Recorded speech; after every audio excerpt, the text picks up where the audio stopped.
Hello and welcome back to the Stronghold.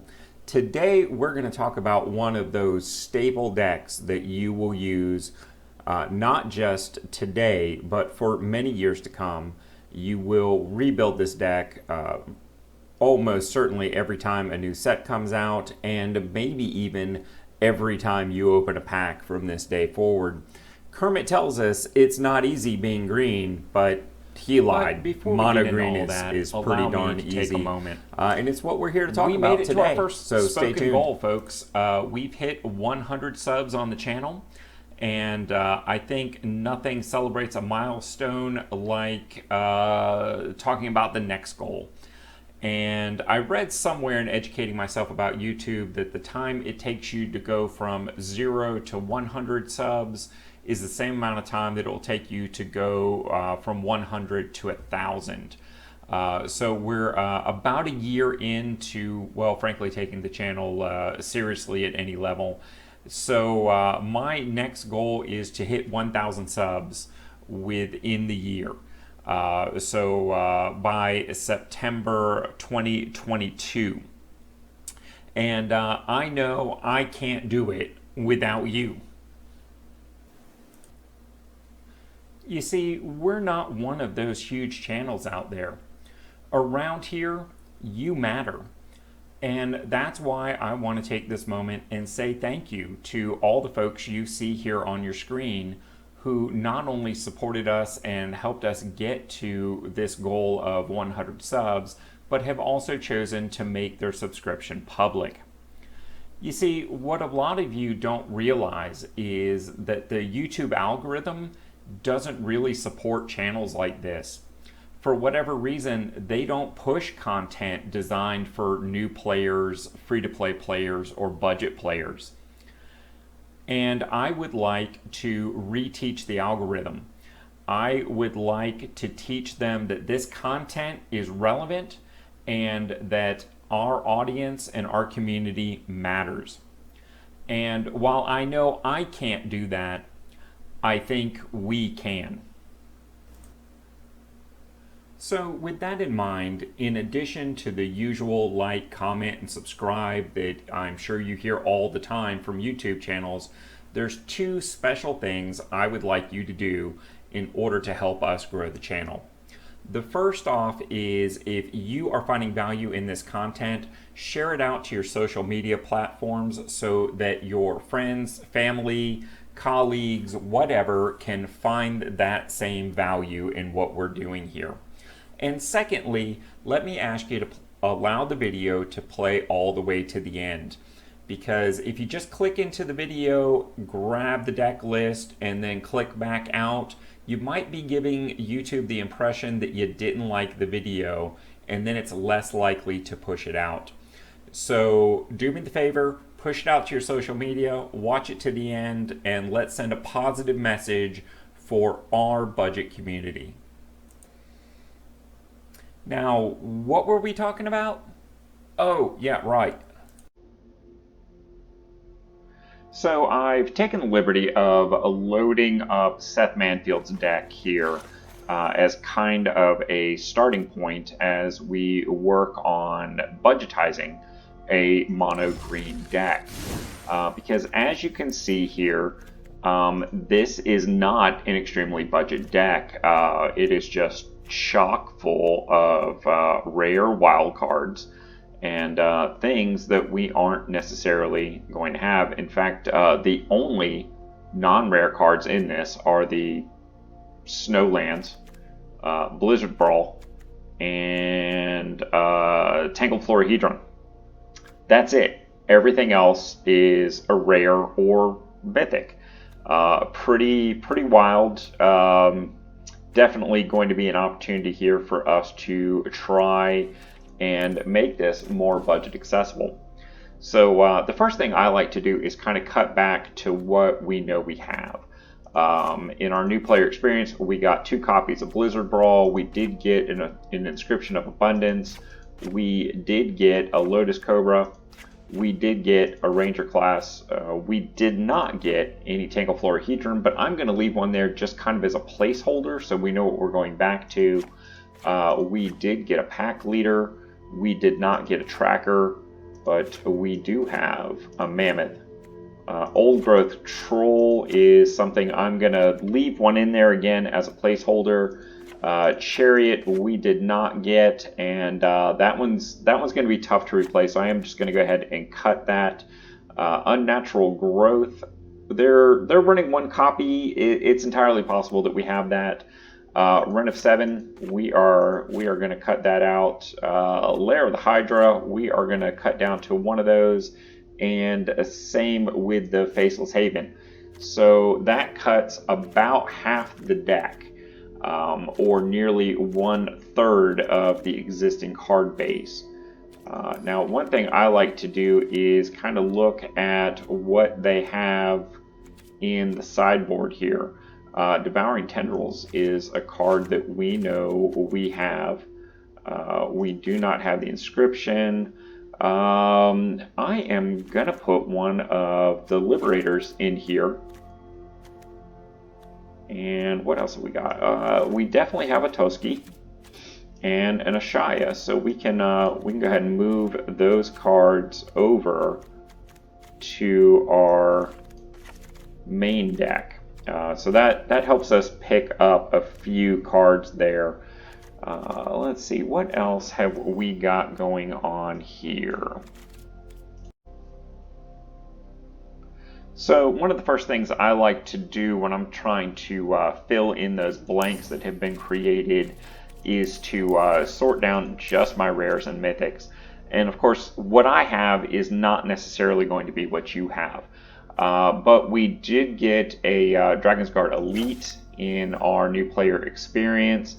And I'm going to be honest, as much as I have been recommending drafting the D&D inspired set, I think a second Werewolf pack leader is not unreasonable at this point, particularly in the fact that it is also in one of our jump-in standard decks. So not something that is really unheard of. Accomplished Alchemist, it is a card that we definitely have, but I'm not sure that is something that is adding to us. Let's see here. We are going to go in here and cut the rest of these out so we get more accurate representations of what's going on here. Froghemoth is another card that we got in our new player experience that I do think is worth looking at. Vorinclex is another one of those. Ochre Jelly is another. And let's see, what else do we have going on here that might be worth picking up some of these slots? I think that is the rare and mythics that we are pretty much guaranteed to have as part of our new player experience that at least would be useful. So from there, let's talk about some of the uncommons that are definitely worth looking at. But before we start looking specifically at the uncommons that might give us an edge, let's take a moment and look at the cards from our mono green deck that might be useful. And you can pull those in exclusively by typing in S:A and B into your search bar, and that will filter everything else down. So let's take a look at some of the rares that we got here that might be useful. The first one that comes to my mind is Gigantosaurus. I believe, I'm trying to remember how many copies of that. I believe 2 is what is in our new player experience. I have picked up a 3rd copy somewhere along the way. And a Rampaging Brontodon is another one of those that we got 2 copies in our new player experience, and that helps fill us out with a little bit extra power. Always a nice thing there. I'm not seeing a lot else here that I am really overly excited about. Rabid Bite is probably a decent card to have. we're going to go ahead and add 2 copies of that on the Rabid Bite and have that in our decks. And let's count that out. Let's just look at commons and uncommons at this point. And again, what you have in your deck or in your collection is going to be different than what I have in mind. So what I am going to be looking at are those cards that have a more universal appeal to them, are more likely to be had, like Big Play. Let's see, how many copies of Big Play did we get in our new player experience?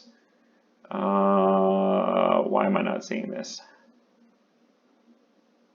That is 3 copies. I am going to go ahead and add all 3 there. Not that I think we're going to end up running all of them. Bull Strength is another one. Not sure which of those I actually like better for a deck like this. I'm kind of thinking the Bull Strength might actually be better, but I'm going to go ahead and load the boat and put all 5 in for the moment. Let's see, what else have we got here? Devouring Tendrils. I think that is better for us than Rabid Bite in this particular run here.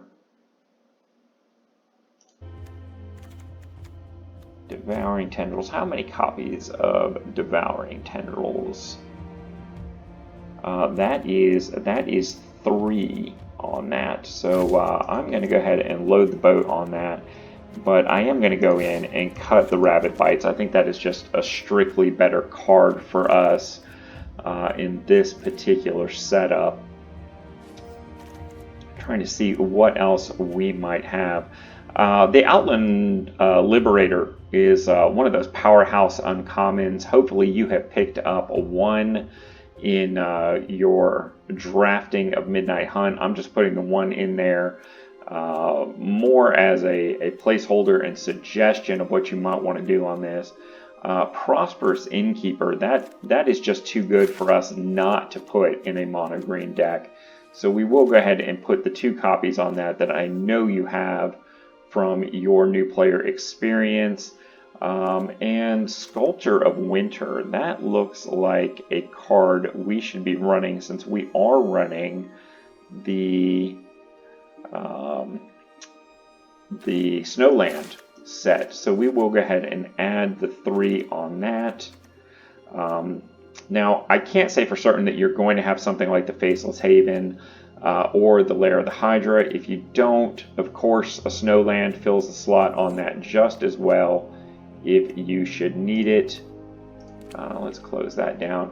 And that brings our land to 21, and we're looking to fill 4 slots. I do think, since we are not running as many copies of the Tangleflorahedron and the Mammoth, I do think that adding a couple of the Snowlands to bring our counts up to 23 is the correct play there. Now, what do we have?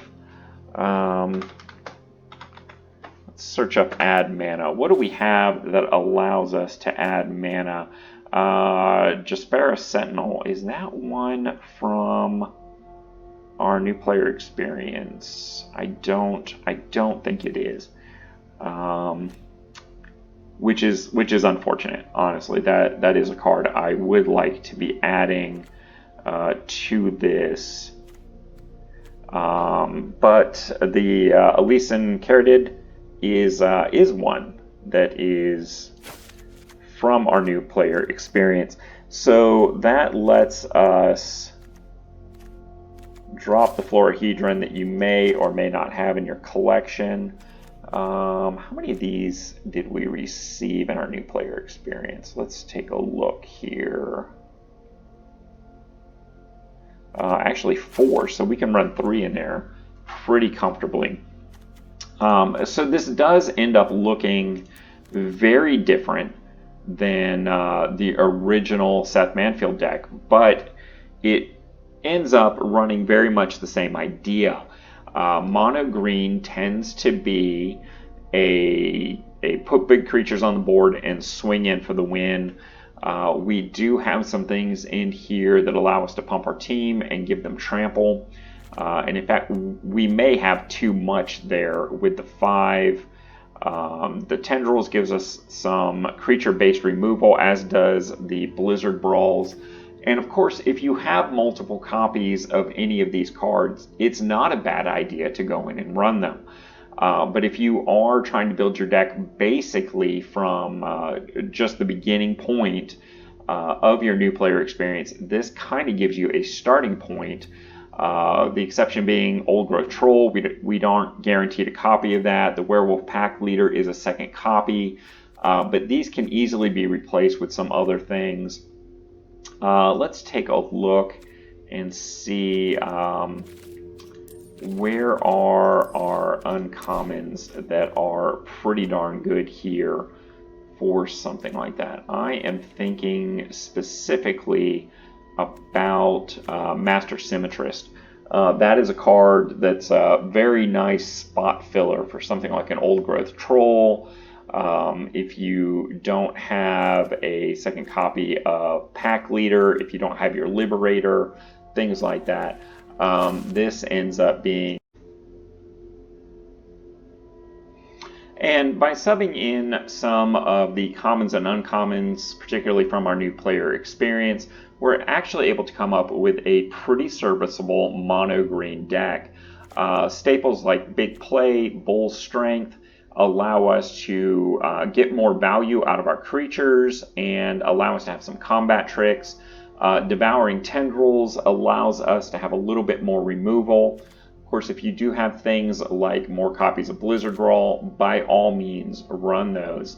Also, a card like Outland Liberator, if you've been able to pick up even a single copy of that from our Innistrad, that is definitely a card that makes for a great space filler in something like this. Sculptor of Winter is another one of those very strong utility cards, particularly in this snow base build. Another uncommon that works very, very nicely, we got 2 copies of Master Symmetrist, so that works very, very nicely in something like this to get even more mileage out of some of our bigger creatures that maybe don't have trample, like Gigantosaurus.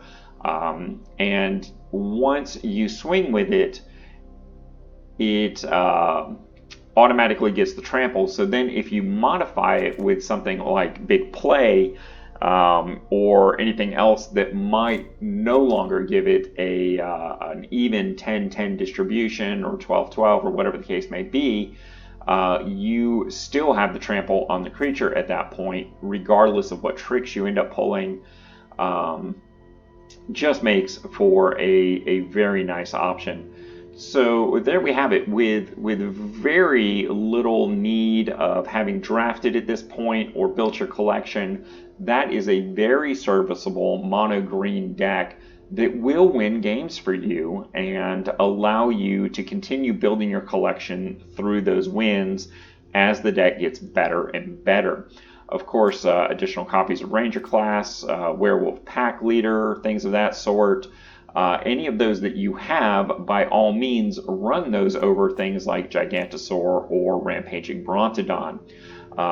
Basically, we're just trying to put big things on the board and swing with it and make our opponent deal with it. Alright, so with all that having been said, don't forget, smash the like button like Hulk would.